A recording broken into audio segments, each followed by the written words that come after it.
வணக்கம். இந்த வீடியோவில் நம்ம என்ன பார்க்க போகிறோம் அப்படின்னா, metal forming and conversion process பற்றி பார்க்க போகிறோம்.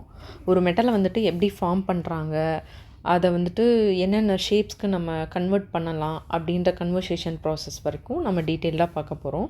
நான் Muthulakshmi Kanagaraj, quality expert, ASNT Level 3 in 10 methods, APA certification holder, PMP and Frosio Level 3 certification holder.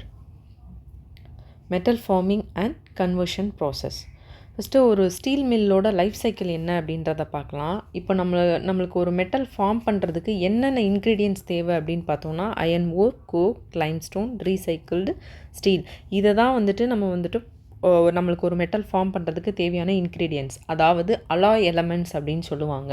இப்போது ஒரு கேஜி வந்துட்டு நம்ம மெட்டல் வந்துட்டு ஃபார்ம் பண்ண போகிறோம் அப்படின்னா அதில் 90 கிராம்ஸ் வரைக்கும் வந்துட்டு நம்மளுக்கு அயன் கோர் தான் இருக்கும்.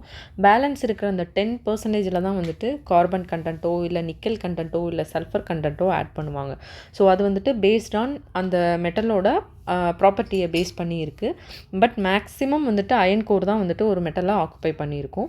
ஸோ இப்போ 1 கேஜியில் வந்துட்டு 90 கிராம்ஸ் வந்துட்டு அயனும் 10 கிராம்ஸ் வந்துட்டு அதர் எலமெண்ட்ஸும் இருக்கும். ஸோ அந்த எலமெண்ட்ஸ் எல்லாத்தையும் ஒரு ஃபர்னஸில் போட்டு ஹீட் பண்ணுறப்போ ஒரு சர்டைன் டெம்பரேச்சரில் வந்துட்டு மெல்ட் ஆகும். ஸோ அப்படி மெல்ட் ஆகிறத தான் வந்துட்டு நம்ம இன்காட் அப்படின்னு சொல்லுவோம். எக்ஸாம்பிளுக்கு இப்போ கோல்டு பார் வந்துட்டு எப்படி நம்ம பண்ணுறாங்க அப்படின்னா, மைனிங்லேருந்து கோல்டு ஓர்ஸ் எல்லாம் எடுத்துகிட்டு வந்து அதை ஒரு பர்டிகுலர் டெம்பரேச்சரில் வந்துட்டு மெல்ட் பண்ணி பாராக உருவாக்குறாங்க. ஸோ அந்த பாரை வந்துட்டு என்ன பண்ணுறாங்கன்னா, அதுக்கப்புறம் நம்மளுக்கு தேவையான ஷேப்ஸில் வந்துட்டு அதை கன்வெர்ட் பண்ணிக்கிறாங்க. பிஸ்கெட்டாவோ இல்லை ஜுவல்லாவோ நம்மளுக்கு என்ன ஷேப்பில் வேணுமோ அந்த ஷேப்பில் வந்துட்டு நம்ம க்ரியேட் பண்ணிக்கிறோம் இல்லையா. ஸோ அதே மாதிரி தான் இப்போ நம்ம அந்த மெல்ட் பண்ணி வர பாரை தான் வந்துட்டு நம்ம இங்கே இன்காட் அப்படின்னு சொல்லுவோம். அந்த இன்காட் வந்துட்டு ஃபேக்ட்ரியிலேருந்து மெல்ட் பண்ணி ஒரு பெரிய பாராக வந்துட்டு உருவாக்குவாங்க. ஸோ அந்த இன்காட்லேருந்து தான் நம்மளுக்கு ப்ளூம், பில்லட் அப்படின்னு சொல்லி நம்மளுக்கு எந்த ஷேப் தேவையோ அந்த ஷேப்பில் நம்ம கன்வெர்ட் பண்ணிக்கிறோம். ஸோ இதில் லாஸ்ட் ஸ்டேஜ், அதாவது லாஸ்ட் ப்ராசஸ் தான் வந்துட்டு ஷீட்டு, ஸ்ட்ரிப்ஸு, பிளேட்டு, இந்த மாதிரி நம்மளுக்கு தேவையான ஷேப்ஸில் நம்ம க்ரியேட் பண்ணிக்கலாம். ஸோ இதுதான் வந்துட்டு ஒரு ஸ்டீல் மில்லோட லைஃப் சைக்கிள். ஸோ இதுக்கப்புறம் இன்ட்ரடக்ஷன் பார்க்கலாம்.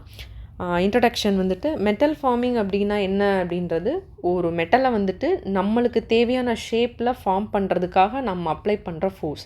நம்ம ஒரு ஃபோர்ஸ் அப்ளை பண்ணி தான் அதை வந்துட்டு அந்த ஷேப்க்கு வந்துட்டு நம்ம கன்வெர்ட் பண்ண முடியும். இதில் வந்துட்டு நம்ம கட் பண்ணுறதோ எந்த விதமான ஆல்டர்னேட்டிவ்ஸ் வந்துட்டு நம்ம எதுவுமே பண்ண போகிறது கிடையாது.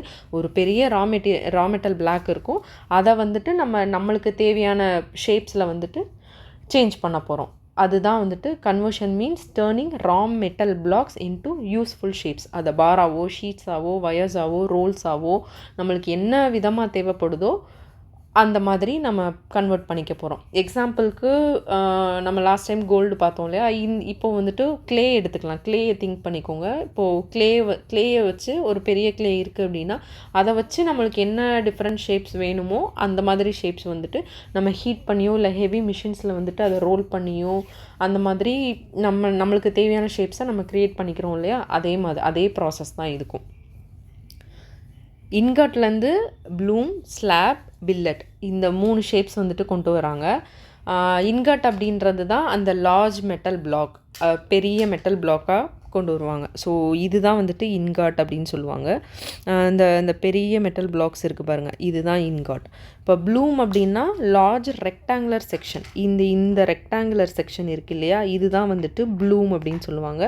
இது வந்துட்டு எதுக்காக யூஸ் பண்ணுறாங்க அப்படின்னா, ஸ்ட்ரக்சரல் ஷேப்ஸ், அதாவது பீம்ஸ் எல்லாம் பீம்ஸ் எல்லாம் மேக் பண்ணுறதுக்காண்டி யூஸ் பண்ணுவாங்க இந்த ப்ளூம்ஸை. பில்லட்ஸ் அப்படின்னா ஸ்கொயர் ஷேப்பில் இருக்கும். இது வந்துட்டு பார்ஸ் அண்ட் வயர்ஸ்க்காக யூஸ் பண்ணுறாங்க.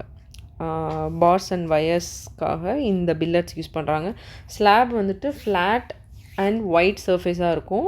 இது வந்துட்டு பிளேட்ஸு, ஷீட்ஸு, ஸ்ட்ரிப்ஸு, இதை எல்லாத்தையும் க்ரியேட் பண்ணுறதுக்காக, அதாவது used for rolling into plates, sheets, strips, இது கன்வெர்ட் பண்ணுறதுக்காண்டி தான் இந்த ஸ்லாப் வந்துட்டு நம்மளுக்கு யூஸ் ஆகுது. ஸோ ப்ளூம்ஸ் அப்படின்னா ஐபீம்ஸ். நம்ம ரயில்வே ட்ராக்ஸில் பார்த்தீங்க அப்படின்னா நம்ம தண்டவாளத்தில் வந்துட்டு 2 சைடும் வச்சுருப்பாங்க இல்லையா, அது வந்துட்டு ஐபீம்ஸ். இதுதான் இந்த ஷேப்ஸில் தான் இருக்கும், ஐ ஷேப்ஸில் இருக்கும். இல்லை அப்படின்னா ஹைட் ஷேப்பில் இருக்கும். ரயில்வே ட்ராக்ஸ்லலாம் நம்ம யூஸ் பண்ணுவோம் இல்லையா, அந்த மாதிரி. நெக்ஸ்ட் பில்லட்ஸ் ஆர் ரோல்ட் இன்டு பில்லட்ஸ் வந்துட்டு நம்ம என்ன கன்வெர்ட் பண்ணலாம் அப்படின்னா பார்ஸாகவும் கன்வெர்ட் பண்ணலாம், ராட்ஸாகவும் கன்வெர்ட் பண்ணலாம். ஸோ பார்ஸ் வந்துட்டு கன்ஸ்ட்ரக்ஷன் மெட்டீரியல்ஸ்க்கு யூஸ் பண்ணுறதுக்காகவும், ராட்ஸ் வந்துட்டு வயர்ஸாக கன்வெர்ட் பண்ணுறதுக்காகவும் யூஸ் பண்ணுறோம். ஸ்லாபை தான் வந்துட்டு நம்ம பிளேட்டு, ஷீட்டு, ஸ்ட்ரிப்பு 3ஆக வந்துட்டு நம்ம கன்வெர்ட் பண்ணுவோம். இது எல்லாமே சேமாக தான் இருக்கும். பட் திக்னஸில் தான் வந்துட்டு அது வந்துட்டு வேரி ஆகும். பிளேட் அப்படின்னா அபோவ் 6 mm இருக்கும், ஷீட் அப்படின்னா 0.2 to 6 mm இருக்கும், ஸ்ட்ரிப் வந்துட்டு பிலோ 0.2 mm இருக்கும். இது எதுக்காக யூஸ் பண்ணுறாங்க அப்படின்ற அப்ளிகேஷன்ஸும் இதில் மென்ஷன் பண்ணியிருக்கோம்.